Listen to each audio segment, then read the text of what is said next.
최강 시사.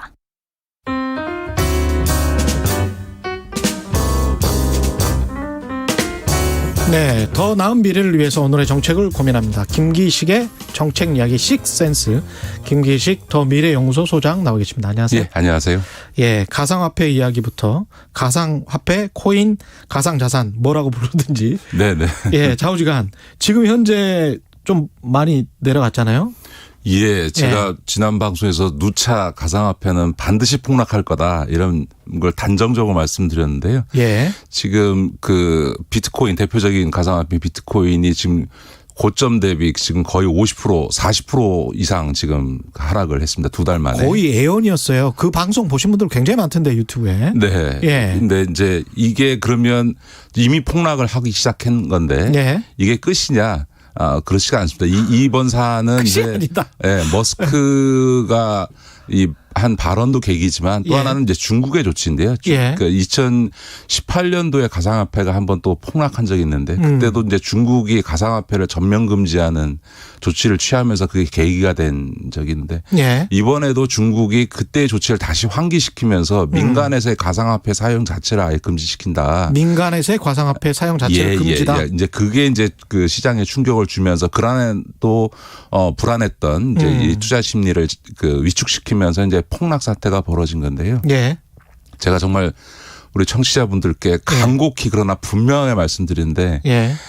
지금 이게 끝이 아닙니다. 이게 끝이 아니다. 예, 이제 뭐 예. 중간에 다시 조금 반등할 수 있을지 모르지만 이보다 더 큰 폭락 사태가 저는 예. 반드시 온다라고 말씀을 단정적으로 드리고요. 왜 그런 겁니까? 그러니까 가상화폐라는 이게 어떤 실체, 뭐 투자할 만한 가치가 없기 때문에.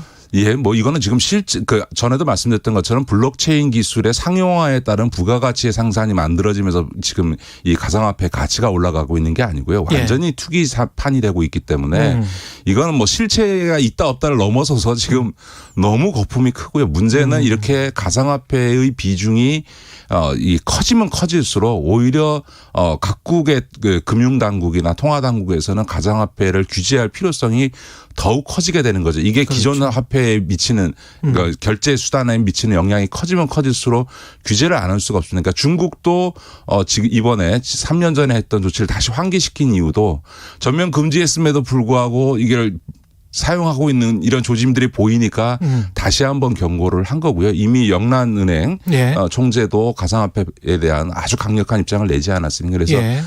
각국의 규제 조치에 의해서도 이거는 대폭락이 예정돼 있고 시장 원리상으로도 거품은 반드시 빠지게 돼 있다. 이 인류 20세기 이후의 역사에서 자산 버블이 한 번이라도 안 빠져본 전례가 한 번도 없기 때문에 그대로 간 적은 없다. 그렇습니다. 그래서 예. 반드시 빠지는데 제가 청취자들께 매우 간곡하고 단호하게 말씀드리는 예. 거는 이렇게 폭락 사태가 왔을 때 꼭 이게 저가 매수의 기회다. 예, 깜짝 세일이라고 생각하는 사람들도 있어요. 네, 예. 저가 매수의 기회니까 지금 막 들어가서 사면 예. 다시 올라갈 때 이익을 낼 수 있다. 혹은 이미 고점 상투자 봐서 고점에 샀다가 지금 40% 손실 난 사람들은 이 시점에 추가 매수를 해서 이른바 물타기라고 하는데 그렇죠. 이후에 그 상승하게 되면 예. 그 손해 본 거를 만회할 수 있다. 이 저가 매수니 물타기 심리에 의해서 지금 다시 들어가는 건 절대 해서는 안 된다. 예.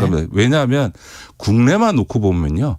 지금 가상화폐 그 실명 계좌를 등록하고 있는 거래소가 4개인데 이 4개 거래소에 지금 확인된 투자자가 약 566만 정도 그렇더라고요. 됩니다. 예. 그런데 문제는 올 4개월 동안 400만 명이 한 달에 100만 명씩 들어온 겁니다.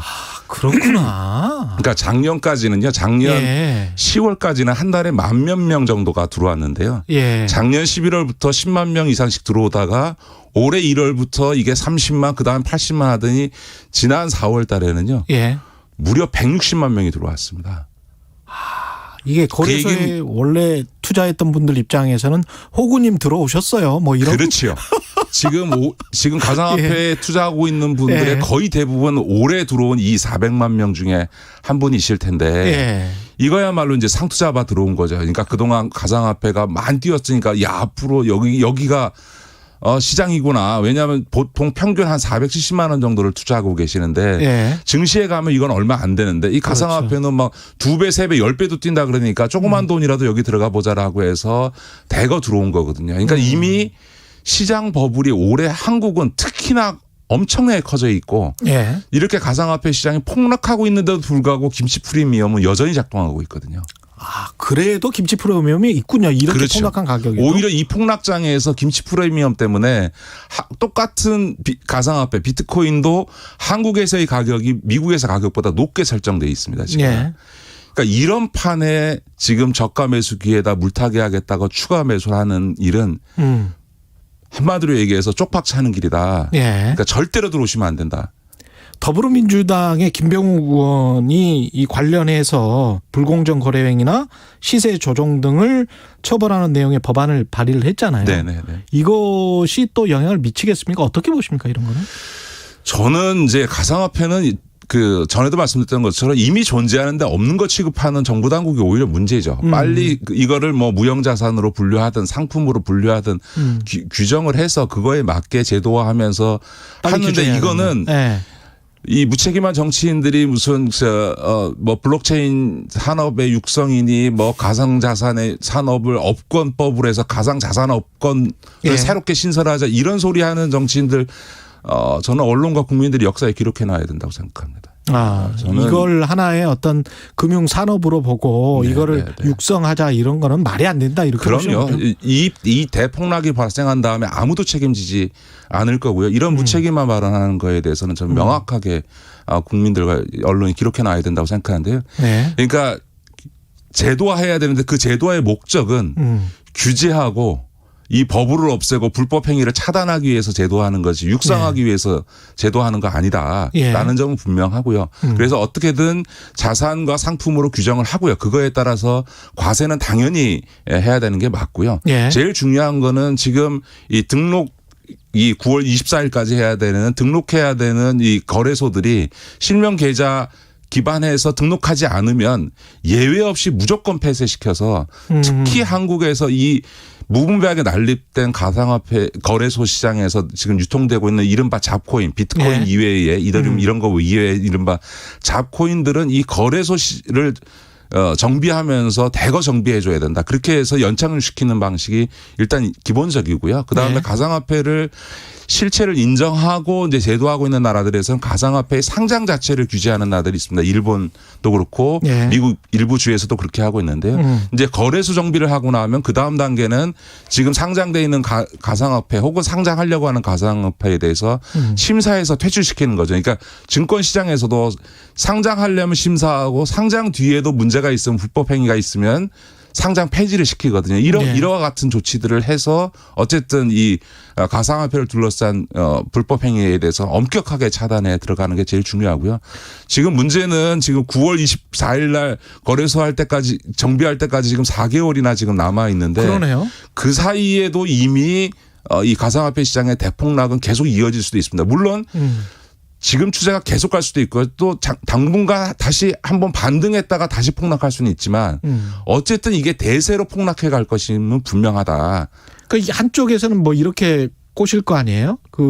이게 제도권화되고 그러면 네. 이게 안정적으로 우리가 거래를 할 수 있기 때문에 네, 이게 네. 훨씬 더 나은 거야. 네, 네. 그러면서 이제 우리를 인정할 수밖에 없을 거야. 네, 네. 이런 식으로 이제 부추기는 세력도 예, 있잖아요. 가상화폐가 다 없어지지 않습니다. 저는 다 없애라는 건 아닙니다. 아마 이제 이렇게 정비를 해가게 되면 이른바 잡코인들 대부분이 정리가 되고요. 예. 몇 개 정도의 이제 가상화폐가 남아서 그게 인정될 텐데 물론 그것의 가치가 지금처럼 이렇게 부풀려질 리는 절대로 없는 거죠. 한번 상기를 해보십시오. 이게 2018년도에 비트코인이 폭등했다고 하는데 400만 원대였는데 맞아요. 지금 예. 무려 8천만 원대까지 갔었으니까 20배 가까이 한 15배 가까이 띄운 거거든요. 예. 이게 불과 3년 만에. 예. 이게 있을 수가 없는 거죠.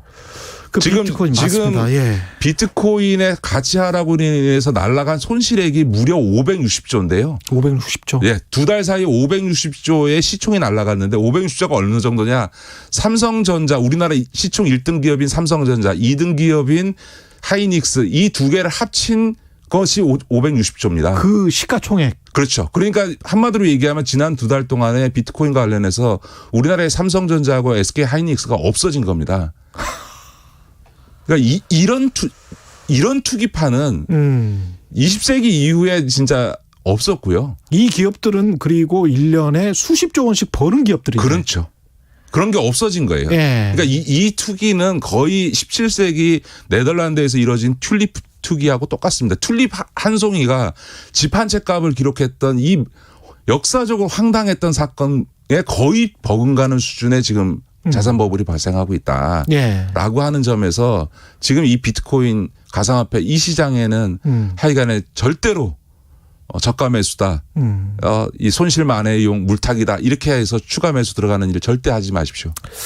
그 정치인들도 너무 포퓰리즘적으로 접근하지 말라 그런 말씀이신 것 같습니다. 그러니까 2030 보고 이 지금 비트코인 시장에 굉장히 민감하고 가상화폐 시장에 그렇죠. 이거에 과세하는 거나 규제하는 거에 대해서 민감한데 그러면서 2030을 이해하자라고 하면서 지금 가상화폐 육성인이 이런 얘기를 하는 거는 예. 한마디로 얘기하면 좌절한 청년들 보고 라스베가스 카지노판에 가서 너 한번 슬롯머신 땡겨서 돈 벌 수 있으면 벌어봐라. 예. 뭐 라스베가스 미국 여행상 가보신 분 중에서 카지노판에서 $10, $20 갖고 하든 $100 갖고 하든 돈 버는 사람이 몇 명이나 되겠습니까? 그렇죠. 10만 명에 한 명이나 될까 말까 그렇죠. 하는 일인 건데요. 예. 이 좌절한 청년들 보고 도박판에 가서 한 번 땡겨봐라. 예. 이것도 산업일 수 있어 뭐 이러면서. 이렇게 얘기하는 건요. 전에도 말씀드렸지만 2006년도에 바다 이야기 규제하자 그러니까 대한민국의 미래인 게임 산업 규제하면 안 된다고 했던 정치인들하고 똑같은 소리 하고 있는 겁니다. 알겠습니다. 이재용 사면 관련해 가지고 계속 꾸준히 이야기가 나오고 있고 방금 전에 이제 이광재 의원과도 인터뷰를 했는데 여당 내에서도 뭐 팽팽하다 이렇게 묘사를 하더라고요. 어떻게 보십니까? 참 대단하죠. 저는 한편에서는 참 삼성이 대단한 게 지금 이재용 부회장이 구속되어 있고 더군다나 지금 받은 양형보다 훨씬 더 큰 양형을 받을 수 있는 삼성바이오로스 분식회계로 재판받고 있고 그다음에 지금 프로포폴 투약 그렇죠. 문제로 지금 수사심의위원회에서 기소 의견이 반이 나올 정도로 상황에서 지금 그것도 기소를 앞두고 있는 이 마당에 구속되자마자 다음 날부터 사면론을 띄우기 시작해서 지금 이 언론과 지식인과 정치권이 일제히 이재용 사면론을 얘기하고 있는데 삼성이 조직적으로 움직이지 않고서 어떻게 이렇게 단기간 내에 일찍 나오겠습니까? 그러니까 한마디로 여전히 우리가 세상을 움직일 수 있다라고 하는 삼성공화국적 사고를 하고 있는 거죠. 2009년도에 이건희 회장이 배임 및 조세 포탈로 징역 3년에 집행유예 5년을 받고 나서 딱 4개월 만에 지금 그때 그 당시에 특별 사면을 받았거든요. 1인 딱 한 이건희 회장만을 대상으로 이명박 대통령이 특별 사면을 해줬습니다. 나중에 이번에 이명박 대통령 수사를 해보니까 이건희 회장을 특별 사면해주는 대시로 미국에서의 BBK 소송과 관련해서 약 100억대의 변호사 비용을 뇌물로 받았다. 근데 이게 확인된 거지 않습니까?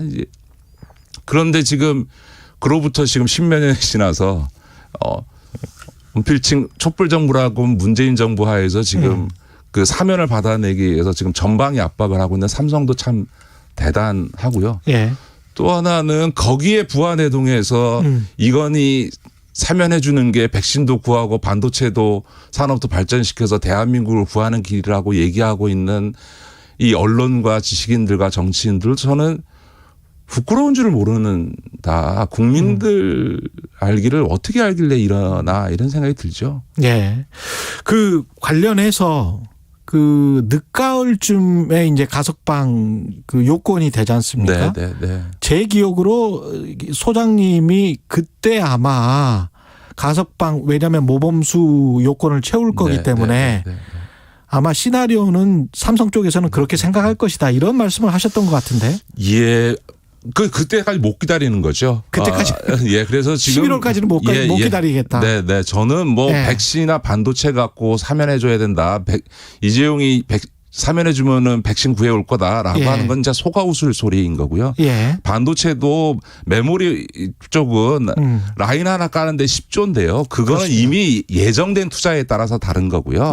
파운드리와 관련해서도 이미 투자는 예정돼 있고 하다못해 SK 최태원 회장이 SK 하이닉스가 있는데 3년 동안 징역 갔다 오는 사이에 오히려 SK 하이닉스는 성장했거든요. 그렇죠. 오너가 있느냐 없느냐 갖고 반도체 산업의 미래를 얘기하는 건 부적절하다. 더군다나 이게 무슨 뭐 이명박 대통령처럼 뭐 봐주고서는 자기가 뭘 챙기는 이런 네. 시대가 아닌 상황에서 저는 문재인 정부 하에서 특별 사면은 없다고 봅니다. 다만 특별 사면이라는 특혜가 없는 것처럼 이재용 부회장도 가석방 요건에 맞고 예. 그다음에 성실히 수용 생활을 한다면 이재용이라고 해서 가석방 대상에서 배제할 이유는 없는 거죠. 그거는 법적인 것이다. 그러니까 법적 절차에 따라서 요건이 예. 갖춰지고 수용 생활을 제대로 했으면 가석방 심사 대상에 올리고 거기서 통과가 되면 가석방 할 수 있는 거죠. 저도 그렇게 생각합니다. 예.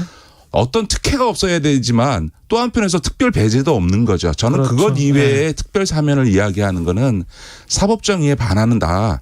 대통령의 사면권을 스스로 제한하겠다라고 하는 대통령 공약과도 상충된다 이렇게 봅니다.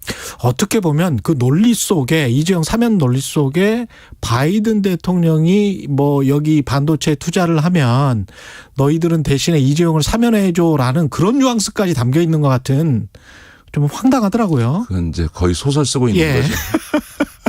대한민국에서야 예. 이재용 부회장 삼성이지만 예. 미국에서 이재용 부회장 삼성은 그냥 그리고 그 자본주의 나라에서 네, 그런 네. 식의 거래를 시도할 리가 없죠. 그렇습니다. 예.